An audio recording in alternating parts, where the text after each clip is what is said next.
7h11, horário de Brasília. Nesse momento, Break News aqui na programação da CNN Brasil. Temos informações de mandados sendo cumpridos contra o ex-governador do Rio de Janeiro, Cláudio Castro. Ex-governador, alvo dessa operação da Polícia Federal no Rio de Janeiro.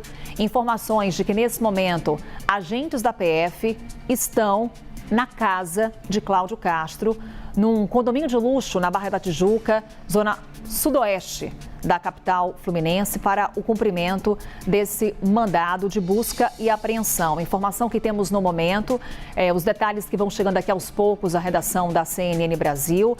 Vale lembrar, Cláudio Castro, que renuncia ao governo do Rio de Janeiro às vésperas de um julgamento no Tribunal Superior Eleitoral. Cláudio Castro, que está inelegível e que, ao mesmo tempo, busca ali estratégias jurídicas para ser candidato nas eleições desse ano.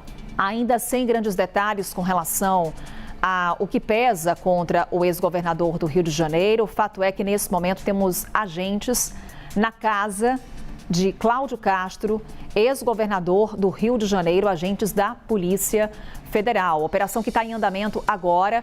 Aguardamos aqui mais detalhes com relação a outros alvos dessa operação, mas já a confirmação de que Cláudio Castro é alvo desse mandado de busca e apreensão. A casa dele fica na Barra da Tijuca, condomínio de luxo por lá.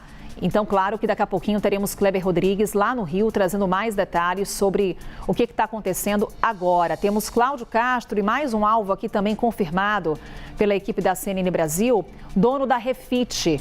Também é alvo dessa operação.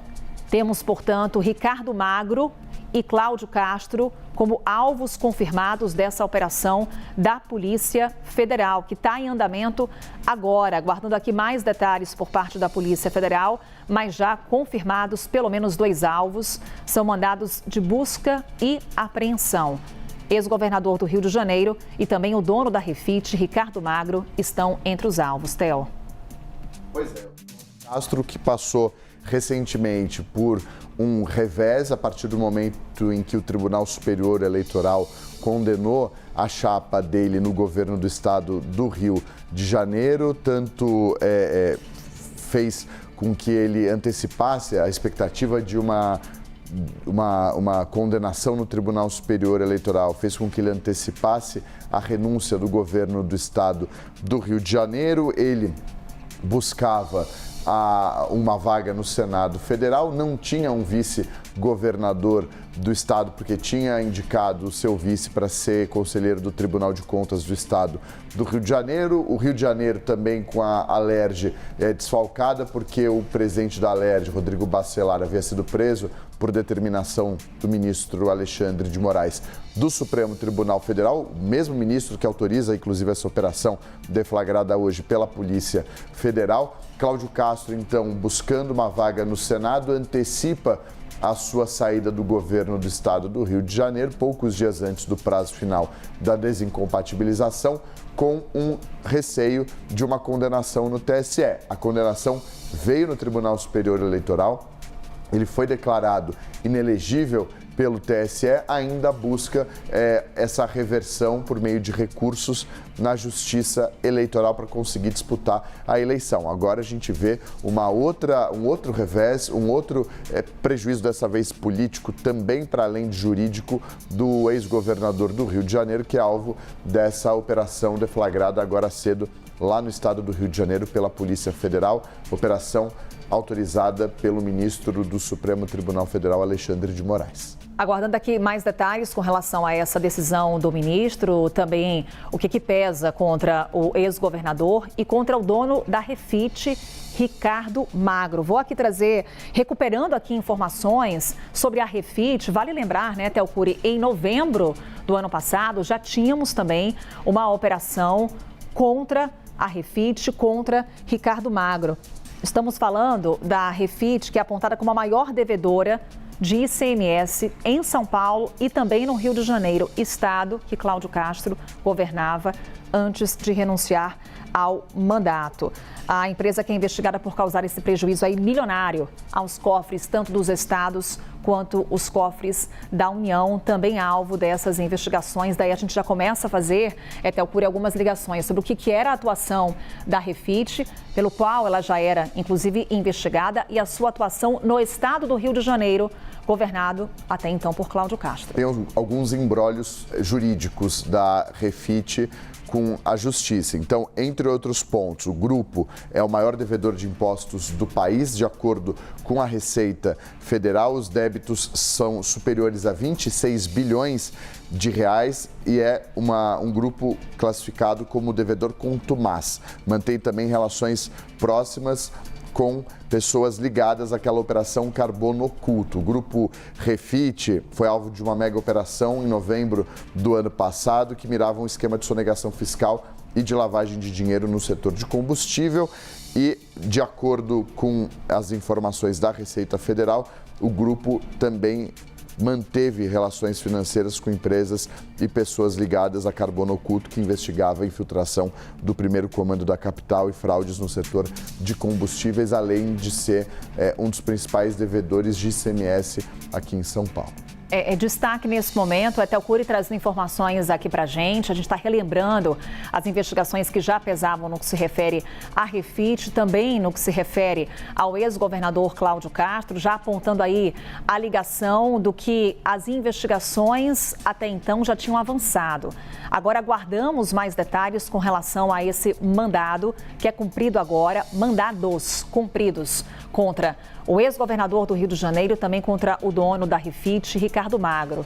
Caio Junqueira já traz para a gente agora as informações, daqui a pouquinho estará conectado aqui com a gente. Segundo fontes da Polícia Federal, as buscas acontecem no âmbito das apurações do caso Refit, justamente o que relembrávamos aqui com o Telcuri, que revelou um dos maiores esquemas de sonegação de impostos do Brasil.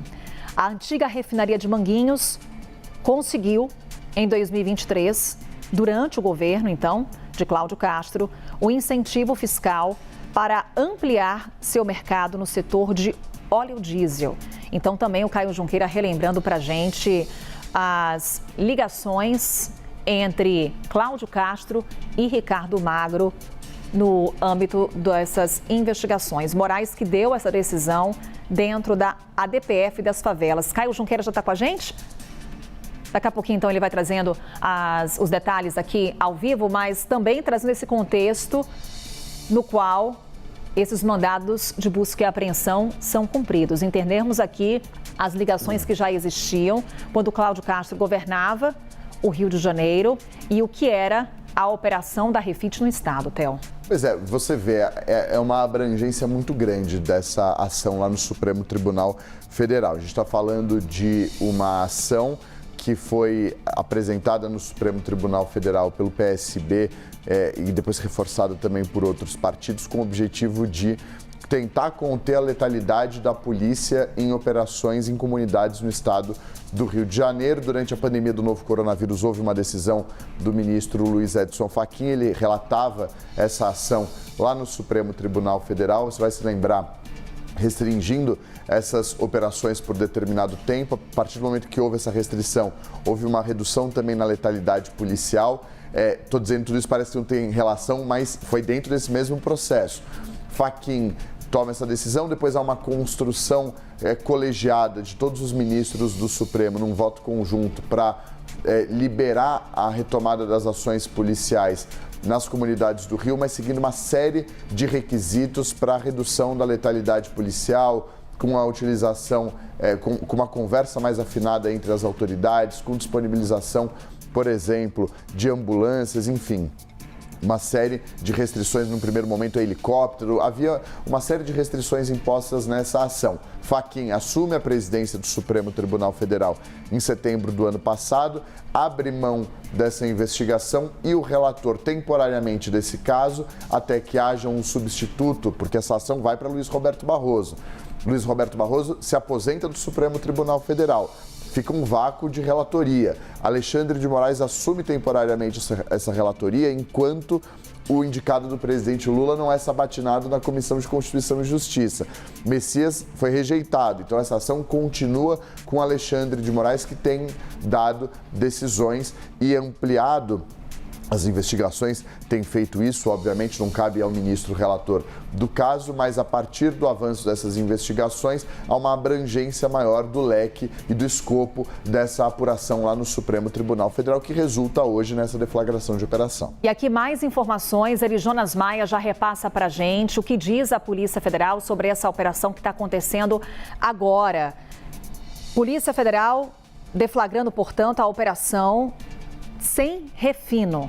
Objetivo: apurar a atuação de um conglomerado econômico do ramo de combustíveis suspeito de utilizar estrutura societária e financeira para ocultação patrimonial, dissimulação de bens e evasão de recursos ao exterior. As investigações apuram possíveis fraudes fiscais, ocultação patrimonial e inconsistências relacionadas à operação de refinaria vinculada ao grupo.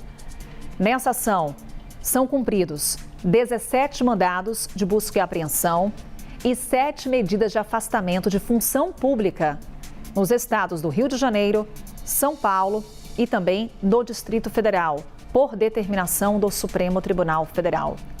Também foi determinada a inclusão de investigado na difusão vermelha da Interpol. Atenção, a gente está aí de olho nesses alvos, já com a confirmação de que Cláudio Castro é um dos alvos, assim como o dono da Refit, Ricardo Magro, e agora também observar quem são os alvos desses outros mandados, inclusive com essa determinação de inclusão de investigado na difusão vermelha da Interpol. A Justiça ainda determinou o bloqueio de aproximadamente, atenção aqui para o valor, 52 bilhões de reais em ativos financeiros e a suspensão das atividades econômicas das empresas investigadas.